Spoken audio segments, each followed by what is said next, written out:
Julian Sayin is one of the most accurate quarterbacks in college football, but his physical shortcomings will limit his ceiling as an NFL draft prospect.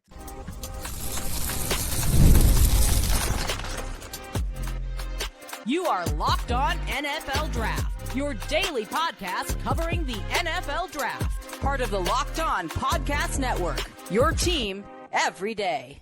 Welcome back to the Locked On NFL Draft Podcast. I'm Damian Parson. That's Keith Sanchez. And today's episode is brought to you by FanDuel. The biggest stage in world soccer is here. Let there be goals on FanDuel. Visit FanDuel.com to get started right now. On today's episode, guys, we take Julian Sayin, the quarterback for Ohio State, underneath the summer scouting lens. We'll explain our grades, give you the pros, give you the cons. But let's start with the pros, Keith. When I look at him, Keith, this is a guy I feel like he's a polished pocket passer. That's the first thing I wrote down watching. He is a polished pocket passer, completed 77% of his passes last year, threw for 3,610 yards, and had 32 total touchdowns, 32 passing touchdowns for Ohio State. Keith, I believe he's listed at 6'1", around 200 pounds, give or take. I don't believe it. I think it's probably 6 foot, like 190, 195. But either way, Keith, what is the superpower? What is the things that positively stood out to you for Julian Sayin? Yeah, let's go with positively. Superpowers is interesting. I'm gonna go positives. Positives, I thought he did a really good job of processing quick game. I thought quick game was his go-to. I thought quick game is what he executed at a very high level, and I thought that's where he showed accuracy and ball placement. And various different quick game concepts and different processes, but I thought he played well. When we talk about the 77% completion percentage, that's a fairly high completion percentage for a quarterback, period, no matter what level. Absolutely. And I thought that was a direct result, partially because of the utilization of the quick game, and that was something that, in my opinion, it appeared that it was built into the Ohio State offense, right? These really, really quick answers, get the ball to the wide receivers, let them make plays. So when I watched it, I was like, okay, as far as quick processing, in order to throw the quick game, you have to know what you have pre-snap too, right? And the picture, and you almost have to make potentially a quick adjustment post snap also, right? If something changes quickly. But yeah, I thought quick game for him. We talk about those short and pushing intermediate parts of the field. I thought he executed at a high level. Yeah, that was one of the things I jotted down too, Keith. Was just I like this football IQ and the processing. And like you said, to be able to work the quick game, you got to know where your answers are, right? And you got to be able to process the information quickly post snap. And I felt like he did a good job of that. And there's at times, Keith, where they run concepts almost. I can't remember which game it was. Maybe the Michigan, because I watched Michigan, I watched Indiana, I watched Miami, and I think I watched one of the earlier games or whatever.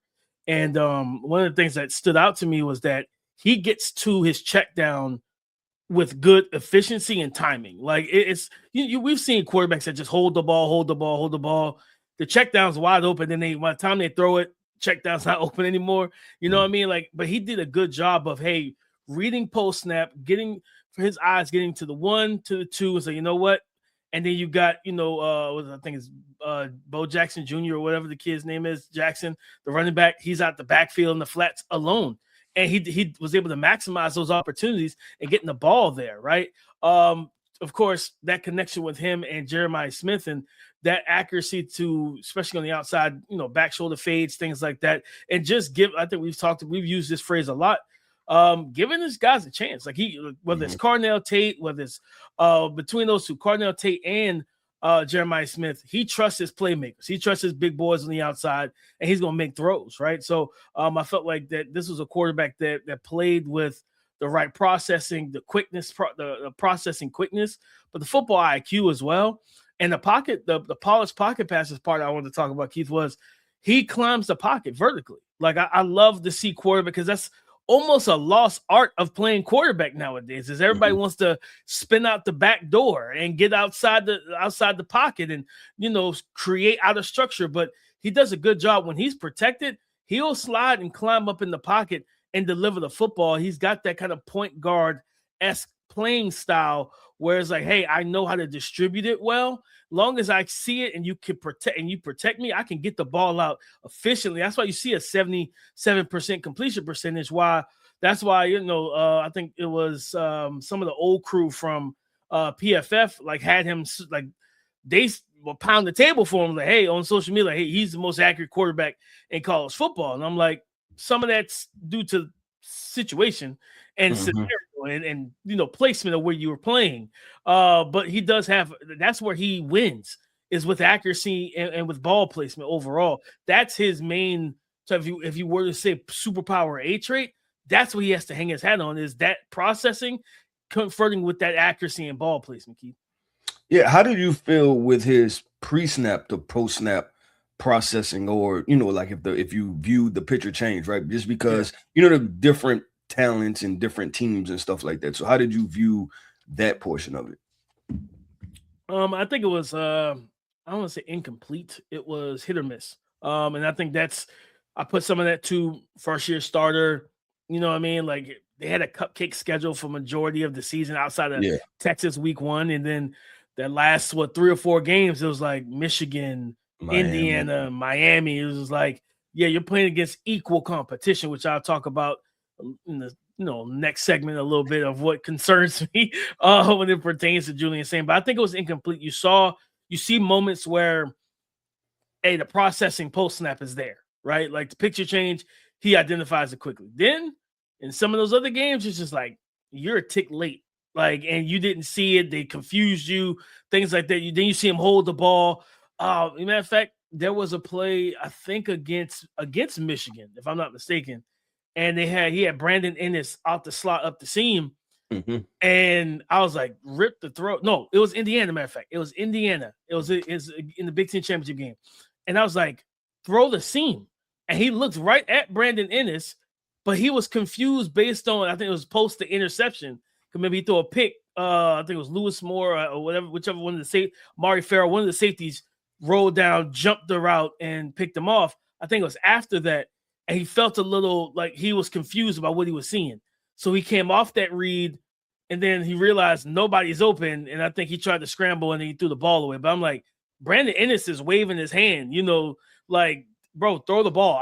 I'm good. Like, you know what I mean? It's him versus a safety, and he took off on the safety. So I was like, it's definitely hit or miss. And I think it's the confidence level, what he's playing at that particular moment dictates a lot of it.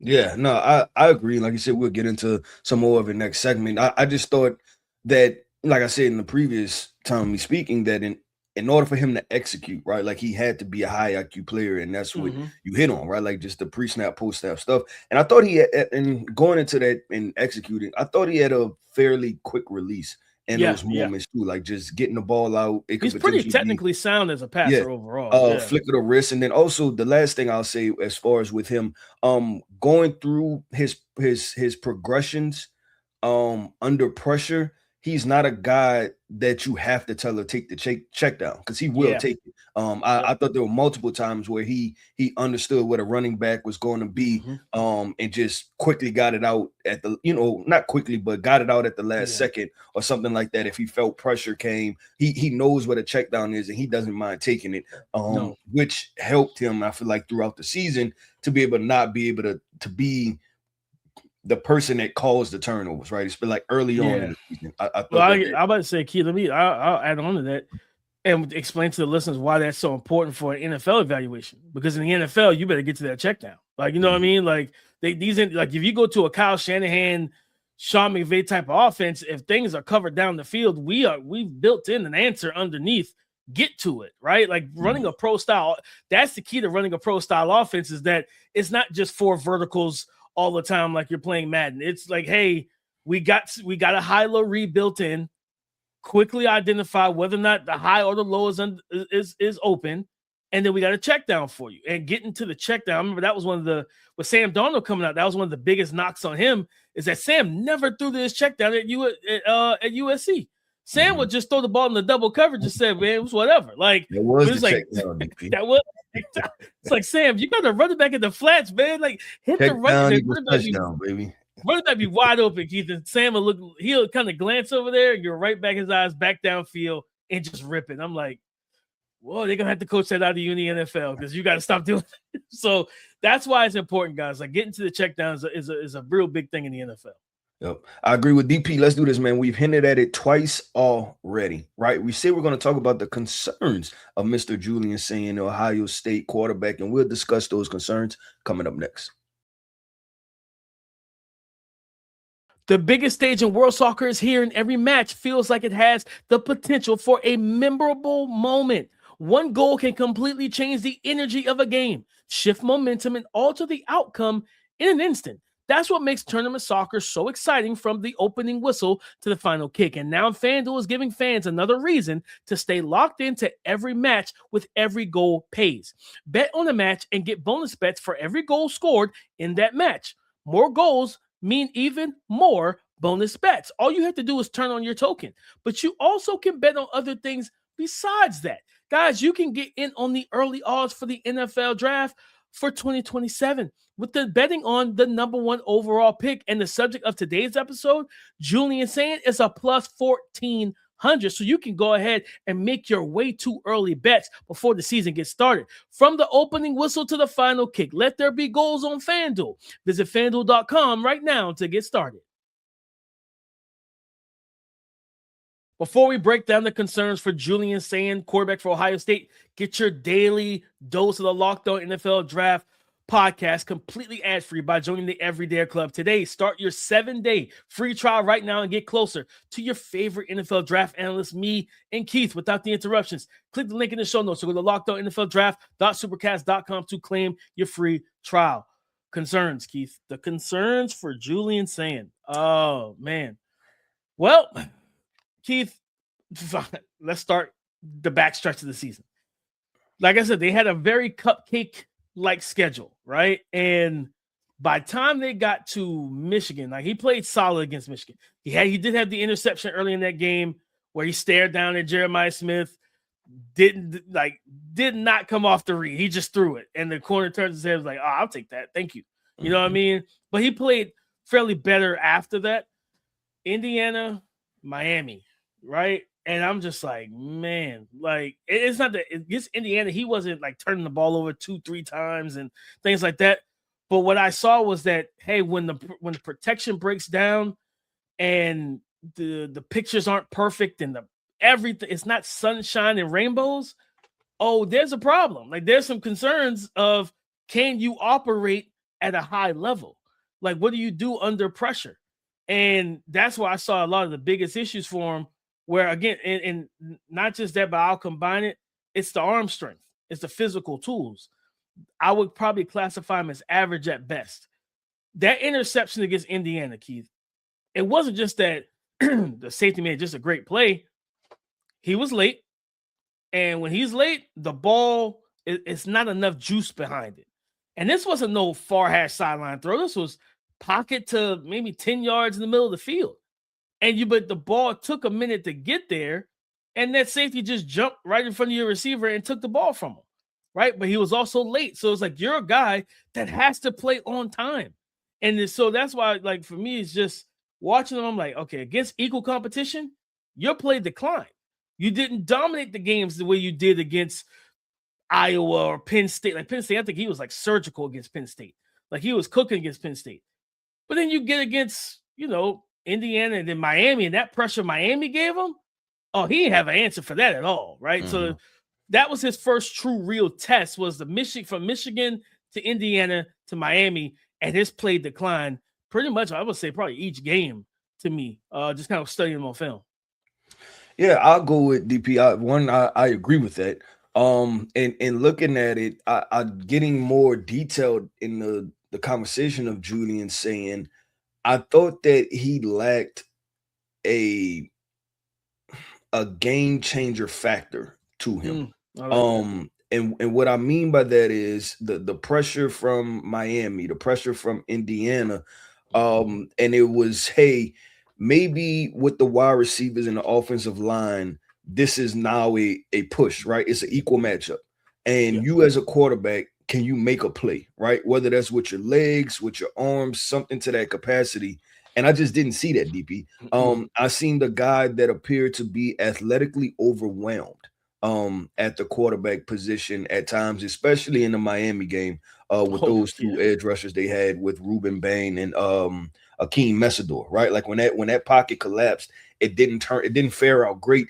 And we're not saying be a supreme athlete, but being able to escape the pocket, and you understand why when we talk in NFL personnel and general managers discuss having athletic quarterbacks, right? Because it puts you in position where, hey, if protection breaks down, you can escape the pocket, find somebody downfield. And what this comes down to from a game planning standpoint, DP, is like, you know what? Do we take the chance and bet that we can cover Jeremiah Smith for 2 seconds, right? We can cover Cornell Tate for 2 seconds, send the pressure, overwhelm Julian Sayin, and basically kill the play, right? Like in force him into a bad situation. I think if I'm a defensive coordinator, that's my recipe, right? I'm like, you know what? Let's just take a chance on being able to cover these guys and let's go get them, right? And so I to me, it reminded me of I'll see it. I don't care. We have the conversation of the truck, the hitch, and the trailer. Yeah. I thought when you got to the end of the season, you clearly seen that Julian Sayin was a trailer for this Ohio State offense. Yeah, I think that was one of my takeaways as well. I'm like, man, you're again polished, accuracy, ball placement. I want for a guy that plays like that. I want to see he doesn't throw with a lot of anticipation. A lot of times where I was sitting there watching, like, hey, the guy's breaking. Like, I want to see for you on time, right? And what's the old adage, Keith? If you're on time, you're late. So you might need to be early. Anticipate the throwing situation. Get the ball out and really, because then that's going to also maximize yak opportunity for your guys. Heck, it's tough, Keith, because again, he's accurate, he's polished, he climbs the pocket, things of that nature. But 100%, I view him as you may be more of a product of your environment than people want to admit. Not that he's a bad quarterback, but it's one of those guys that you have to put. Let's flush this conversation up. Let's put it in context, right? Some guys, Keith, can go, like, for example, I'm in the Carolinas. For those who don't know, I watched Cam Newton with some of the worst weapons around in the NFL early in his career. After his rookie season, you let go of, I think they let go of Ted Ginn, they let go of Steve Smith, they let him go to Baltimore, and they let go of Brandon LaFell, who I think went to the Patriots and ended up winning the title, right? You lost your top 3 receivers in one offseason just to draft big, slow-footed, plodding receiver. One guy was a tight end that converted to wide receiver, which you typically don't see that because it doesn't usually work out. It's the other way around, a receiver turning into a tight end and everything like that. But you looked at it like he took a cast of Jericho Cotchery and like old players. And I think Ted Ginn was one of the league leaders in drops the year they went to the Super Bowl in 2015. And he was able to help power that team to the Super Bowl. So some guys physically, they don't need everything to be perfect around them. Other guys, man, that play caller better be right. That O-line better be right. And those receivers better be good for them to really be able to mature into the guy that you want them to be. And I just kind of look at Julian Sayin as that type of guy. I don't feel like he's going to be a landing spot dependent NFL draft prospect. I don't see him as a floor raiser of a bad team. You think about how bad that Tennessee Titans team was last year, Keith, with rookie Cam Ward. I don't want a Julian Sayin in that situation. Absolutely not. I don't want to expose him to that, to where the offensive line is giving up 300 pressures in the season. Your left tackle's getting beat for 60 of them, and you're constantly running for your life. And while you're a functional athlete, you're not an outstanding athlete. And then you're not like a Cam Ward where he's like powerful in the pocket to shrug off sacks and still create on his own. You don't really have that in your bag. So I'm with you. He is more of a, to put on to the trailer, he's more of a game manager. Like, hey, manage the game. Don't make mistakes. We got the weapons for you. And that's cool at Ohio State. When you get to the NFL where the talent, the talent situation is even, like the playing field is even. Yeah, no, you can't rely on, hey, I got Jeremiah Smith and you got a corner that might be playing in the CFL in 2 seasons. No, that's not the case in the NFL. It's Jeremiah Smith versus Patrick Surtain versus J.C. Horn versus Derek Stingley versus Sauce Gardner. You're going to have to face the best of the best, and sometimes he's not going to win those matchups. What do you do when he doesn't win? He doesn't really have a lot of answers, man. Yeah, it made me think of those old Alabama teams, the the quarterbacks, the AJ McCarrons, the Greg McElroys, right? Where and I know early on, right? Because I was, younger, I think teenager during those times, and before it definitely got into this space, right, in depth, and you think like, oh man, quarterback on the best team should be a first round pick, right? Like you just thought about that, but not understanding there's so much more context and nuance to this. And this is how you make those assumptions, right? Oh, if he's a good quarterback, he's making plays with his team. Why is he not, right? And it's because when you start to put these players in their own individual vacuum, understanding that you're drafting that player, not that team, then you have to start to try to add context to it in a different light. So I look at that, DP, and real quick, I think that this upcoming year is going to be huge for him, because I wonder if there's going to be a year of resume out for it, and then those teams try different things against him. And you know what? We'll discuss that because we have to transition, and I'm going to talk about why I said that coming up next. Up next, we're going to finish this conversation with Julian Sayin by explaining the grade, and then we'll talk about different contexts and situations as far as what's the expectations for Julian Sayin heading into the 2026 college football season. Support for today's episode comes from Square, the business platform that helps sellers become neighborhood favorites. Whether you're gearing up for a busy season or just trying to keep up with everyday demand, Square keeps your business running smoothly. From payments to online orders, inventory, staff, and more, all in one place so you can focus on your customers, not your to-do list.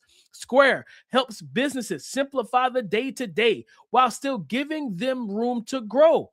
And guys, there's a place I hit up near me all the time, me and my family. And I always notice how fast and painless it is to pay. No fumbling, no waiting. Guys, that's Square. Square helps you run your business more smoothly, bringing payments, operations, insights together in one place so you're ready for whatever's next. Right now, listeners can get up to $200 off Square hardware when you sign up at square.com/go/LockedOnNFL. That's SQUARE.com/go/LockedOnNFL. Get started with Square and build a setup that works the way you do. Thank you for making Locked On NFL Draft your first listen of the day. Thank you for making the Locked On Podcast Network the #1 sports podcast network in America. It's all because of you. Keith, Julian Sayin, quarterback for Ohio State, those Buckeyes. Again, listed at 6'1", I think 205 or 200 pounds, somewhere in there. We've talked about the pros, the cons, the accuracy, the ball placement, the IQ, but the lack of physical tools, the lack of answers when things break down consistently. Keith, what grade are you giving him heading into the 2026 college football season? Yeah, I guess Buckeye Nation is gonna be angry with me. I gave him a 3rd round grade, DP. And I just when I look at it, DP, there's nothing on film that when I say talking about being drafted in the 1st round, and I'm saying I see a clear path for what you can carry as a quarterback, I just don't see it. 2nd round, I think fringe 2nd round, maybe, depending on, it's very situational dependent, but I felt most comfortable giving him a 3rd round grade. Yeah, I gave him a late 2nd, early 3rd as well, Keith. And it's just, like I said, you're going to be depending on where you land. And don't get me wrong, like every prospect is depending on where they landed, right? Maybe not a Myles Garrett and Aaron Donald per se, but most prospects are dependent on where they go, right? So it's not saying that, hey, he's the only one, but in context of playing the quarterback position at the next level, yeah, you're going to need a good offensive line. You're going to need the infrastructure, right? So that you can play your best ball. And you don't want him being thrust into a position where you're telling him to be Superman. You know, I always like to use the Marvel characters. What was the guy off of Avengers? Hawkeye is the one with the bow and arrow. You know, no disrespect to Hawkeye. Hawkeye's a good addition to the team. Hawkeye is not Captain America. He's not Iron Man. Like, you know what I mean? So you're talking about facing Ultron or Loki, yeah, Hawkeye don't have a whole lot in this bag to protect America or the world. Like, he's got these arrows, and that's really about it. He has no superpowers. So when you don't have a lot of you don't have many or any superpowers, yeah, Keith, it makes things difficult. I will say this: I'm interested for this season because I want to see him play. I want to see him like take that mental game to that next level, right? Like we always talk about, when you don't have the physical tools, play a step ahead. Know what the defense is in, and if you see, hey, this might be a disguise, hey, run some motion, get some pre-snap indicators, figure out what they're in, and then post-snap be able to just get into a rhythm and just dial it up, right? And just be able to slice and dice the defense and get into a surgical mode quickly and early in games, and not have to be settled down because, hey, I just threw a pick. We got to come out and run the ball the next seven plays, because they did it against, I think, Michigan. He threw the interception. Very next drive, it was heavy run game to start that drive, right? Settle him back down. I want to see him play better from the neck up and just anticipate throwing windows. Like I said, that was one of the things that I was actually shocked by. I was like, he's an accurate quarterback who plays well from the pocket when protected, but you're waiting for guys to kind of clear at times the breaking point of their route at the top of their route. I want to see you anticipate those throwing lanes, throw the ball. Like, I think there was one where he had a tight end on a crosser on the end cut, and he tried to anticipate it, but then he's trying to drive it at the same time, and then he throws the ball high. Then the tight end went and got it, but I was like, you just took away yards after catch from him, because if you put it where it's supposed to be, placement-wise, with the anticipation right on the numbers, he turns into a runner immediately. Instead, he's got to go up and make a contested grab in the middle of the field with bodies around him. So I might have been Max Clare, to be honest with you. So, yeah, I give him a late second, early third, very scheme-dependent player, but somebody I'm going to be very dialed into to see how this season's going for him. Yeah, no, I agree. And the reason why, DP, and I said this before we transition, listen, Ohio State, if I'm getting this information correctly, Ohio State had the most draft picks in this past draft, DP. You're talking about what, 4 first-round picks, I think 3 second-round picks.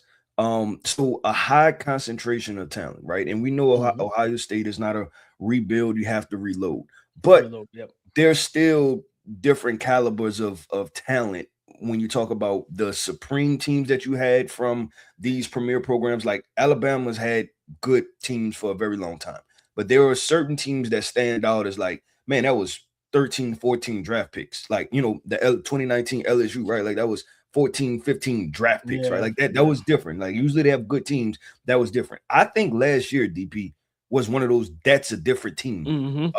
And they came up short. But I will say this, that you can't expect to have that every single year, neither. So I'm paying attention to a step down in talent potentially, right? Just because who knows if you're going to have 2 top 5 linebackers and a top 10 safety. You get what I'm saying? Like in a top 5 wide receiver, like that's usually unheard of. That's not 2. Probably say 2. Probably 2 top 5 wide receivers since, you know, Jeremiah Smith's about to come out. Well, so so that's not normal, and we'll see. But I want to pay attention if more is going to be on his hands, and then how does he answer that? And lastly, the reason I talked about the game planning stuff was because how did their season end? Their season ended with a loss to Miami, right? And 2 of the biggest plays from the college football playoffs were, I think it was a playoff game, was Oregon, Indiana, when Dante Moore threw that pick 6. And then the other play helped Keontae Scott tremendously was the pick 6 when he jumped that route. And so to my point of what I was saying with last segment with the game planning part, are these teams going to play the short routes closer, right? Are they going to play underneath more? They're going to say, hey, jump anything short, and then force him to have to unlock the deep balls and do different things. And while they bring pressure, force him to be a good athlete. So that's what I'm going to be paying attention to, because I thought that was very interesting that towards the end of the season, because it is very difficult to jump a screen. You have to be fully locked in on saying this is what's going to happen, because if that turns out to be a fake screen, oh, fire up the band. It is over. Right. So yeah, you get aggressive like that might be 6. yeah, like you have to be so certain from a game planning standpoint. And I wonder if teams started to tip their hat towards that, saying, okay, you know what, we're going to play them close. No, that's a really good point, Keith, because I remember, I think it was Mac Jones' rookie year with the Patriots. I remember telling Patriot fans that I'm cool with. He was like, man, like Mac Jones might be the next Brady. I'm like, let's relax. Let's not do that. Like, but I'm watching how defenses are playing him. I'm like, it's a lot of off coverage, a lot of zone. He's able to dink and dunk and things like that. I'm like, what's going to happen is teams are going to watch film midseason, realize that that's what you've been getting, and now they're going to get closer to the line of scrimmage. They might press bail, but you might see a lot of cover 2 hard flats, sinking defenders, things like that. Guys flat-footed at 3 yards, waiting for the quick passing, and that's exactly what started to happen. Like you started seeing that, and then his play started to, tail off down the back stretch of that season and going into the playoffs. And I think they might have lost like the last 4 or 5 games or something like that going into, into the end of the season. So that's kind of how I expect teams to play him. Yeah, real quick, let me explain that too, and why drafting these quarterbacks from these super teams is a very difficult thing to do. Is because Mac Jones at Alabama, if you're a defensive coordinator and you have Devontae Smith and Jalen Waddle, right, you don't have the corners to play press man against him in college football, right? So you usually don't see Mac Jones in situations where they're pressing his wide receivers.